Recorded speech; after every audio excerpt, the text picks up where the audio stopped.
ସିଏ ତାଙ୍କ ସାଙ୍ଗରେ ଯାଉଥିଲେ ଭାର କରିକି ଚାଲି ଚାଲି ଯାଇକି ସେଠି ଚମ୍ପୁଆରେ ନାଚ କରୁଥିଲେ। ଗାଡ଼ି ଗୁଡ଼ା ସିଷ୍ଟମ ନଥିଲା, ଗାଡ଼ି ଗୁଡ଼ା ତ କିଛି ନାହିଁ, ଚାଲି ଚାଲି ଯାଇକି ନାଚ କରନ୍ତି ଆଉ। ସେଠି ସେତେବେଳେ ଏଇ ବୁଝରେ ଭାରରେ ଧରିବ ମଙ୍ଗୁଳୁ କଣ୍ଢେଇ ଭାର ଆଉ ସେତେବେଳେ କୋଉ ଚଟ ନା ଏଇ ଯୋଉ ଯେତେବେଳେ ନାଚ କରତେ ଆସିଛନ୍ତି ମାନେ କୋଉଠୁ ଆସିଛନ୍ତି ନା ଆମେ ଆସିଛୁ କେଉଁଝରକୁ ନାଚ କରିବା ପାଇଁ, କିଏ ନା ଆସିଛୁ ଆମେ ଆଉ ଆମକୁ ଖଣ୍ଡେ ଜାଗା ଦିଅ। ସେ ଜାଗା ଦେଇଛନ୍ତି ସେଇ ମନ୍ଦିର ତଳ ପାଚେରୀ ସାଇଡ଼ରେ, ସେଠି ଖଣ୍ଡେ ଜାଗା ଦେଇଛନ୍ତି, ସେଠି ନାଚ କରୁଛନ୍ତି ଯେ ସେତେବେଳେ ଧୋତି ମିଳୁଥିଲା ଯୋଉ ଧୋତିରେ ସେଇ ଧୋତି ଘେରେଇକି ନାଚ କରୁଛନ୍ତି ହେଲା। ଛୋଟିଆ ଜାଗା ହେଇଛି, ଲୋକ ଏଇସବୁ ବାଜା ଫାଜା ଶୁଣିକି ନାଚ ବଢ଼ିଆ ହେଉଛି ବୋଲି ଭାବିକିରି ବହୁତ ଲୋକ ଆସିଛନ୍ତି ଦେଖିବା ପାଇଁ।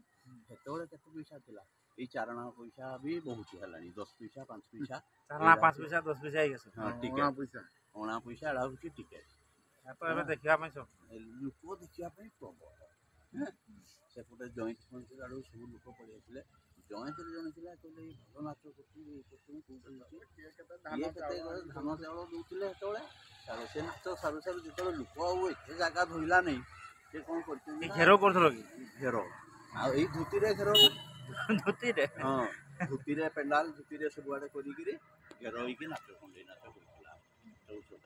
ତାପରେ ସେଇଠୁ କ'ଣ କଲେ ନା ଯୋଉ ଯେତିକି ପଇସା ହେଲା 7 ଟଙ୍କା କେତେ ପଇସା ହେଇଥିଲା ଟିକେଟ୍, ମାନେ 7 ଟଙ୍କା କେତେ ପଇସାର କେତେ ପଇସା ହେଲାଣି, ସେଇ ପଇସାକୁ ନେଇକି ସିଏ କେଉଁଝର ପଳେଇ ଆସିଲେ। କେଉଁଝର ପଳେଇ ଆସିକି ଏଇ ଯେଉଁ ଆମର ହୁଏନି ସବୁ ବସ୍ତା, ଲମ୍ବା ଲମ୍ବା ବସ୍ତାକୁ ସବୁ କିଣିଲେ, ଆଳୁ ଚଟର ବସ୍ତା, ଏରା ସବୁ ସିଲେଇ କରିକି ସବୁ ଲମ୍ବା ଲମ୍ବା ଚଟ ଆସେ, ଏଇ ଚଟଳାରେ ପର୍ଦା ଘେରାଉ କରାଯାଏ। ଏଇ ଚଟରେ ପର୍ଦା ଘେରାଉ କରିକିରି ମାନେ ନାଚ କରୁଛନ୍ତି, ପଇସା ଇନକମ୍ ହେଇଛି ଆଉ। ସେଇଠୁ ଷ୍ଟାର୍ଟିଂ ମାନେ ଚମ୍ପୁଆ ଶିବରାତ୍ରିରୁ ଆରମ୍ଭ ହେଇଛି। ତା ପୂର୍ବରୁ ପ୍ରାକ୍ଟିସ୍ କରୁଥିଲେ ଏଠି? ତା ପୂର୍ବରୁ ଏଇଠି ଘର ପାଖରେ ଏଇଠୁ ଯାଇକି ଗାଁ ଗହଳି ଏଇ ଯେଉଁ ବାଡ଼ିଆଡ଼େ କୋଉଠି ବସିକିରି ଏମିତି ନାଚ କରନ୍ତି, ତାଙ୍କ ବାପା ରାଗନ୍ତି ଏଡ଼ା କାହିଁ କରୁଛ ଇଏ କରନ୍ତି, ଯେ ରାଗିକି ତାଙ୍କୁ ମାଡ଼ ଫାଡ଼ ଦିଅନ୍ତି, ଯେମିତି ଟିଣାରେ ବାଜା ବଜେଇକି ନାଚ। ସେଇଠି ଟିଣାରେ ତାଙ୍କ ସାହି ପିଲା ସବୁ ଆଉ। ତାପରେ ଏଇ ଟୁନୁ ଫୁନୁ ଘରିକା ଥିଲେ, ମୋହନା ଫୋହନା ଘରିକାଙ୍କୁ ତାଙ୍କୁ ସବୁ ତାପରେ ଟ୍ରେନିଂ ସବୁ ଦେଇକି ନାଚ ଆମେ ଧୀରେ ଧୀରେ ସେମାନେ କରୁଛୁ।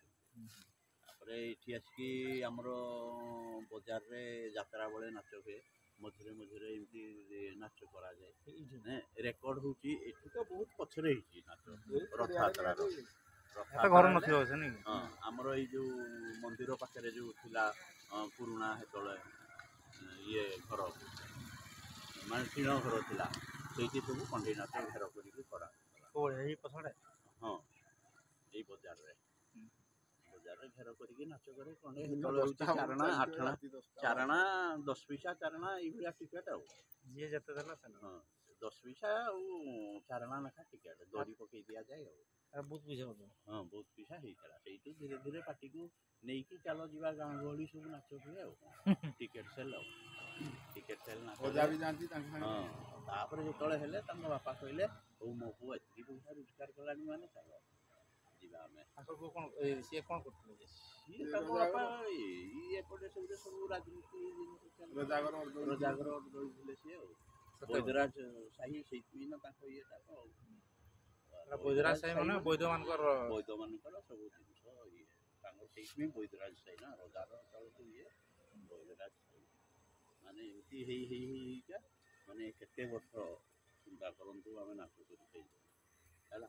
ମୋର ପଶିବାର ହେଉଛି ମିନିମମ୍ 40-45 ବର୍ଷ ପାଖାପାଖି। 40-45 ବର୍ଷ ମୁଁ ପଶିଛି ସେଇଠୁ ଜାଣିଛି ମାନେ ଏଇ 85-86 ମସିହା ବେଳକୁ। 85-86 ବର୍ଷ ବେଶୀ ହେଲାଣି। ଆଗରୁ ମୁଁ ଆସିଛି ତାଙ୍କ ପାଖରୁ ନାଚ ପାଖେ ପାଖେ ହେଇକି। ସେତେବେଳେ ସତ୍ୟବାନ ଥିଲା, ସେତେବେଳେ ସେଇ ଯେଉଁ ଇଏ ରେକର୍ଡ଼ ଥିଲା ତମର ରାମାୟଣ, ସେତେବେଳେ ସର୍କସ୍ ଭାଲୁ ନାଚ, ସର୍କସ୍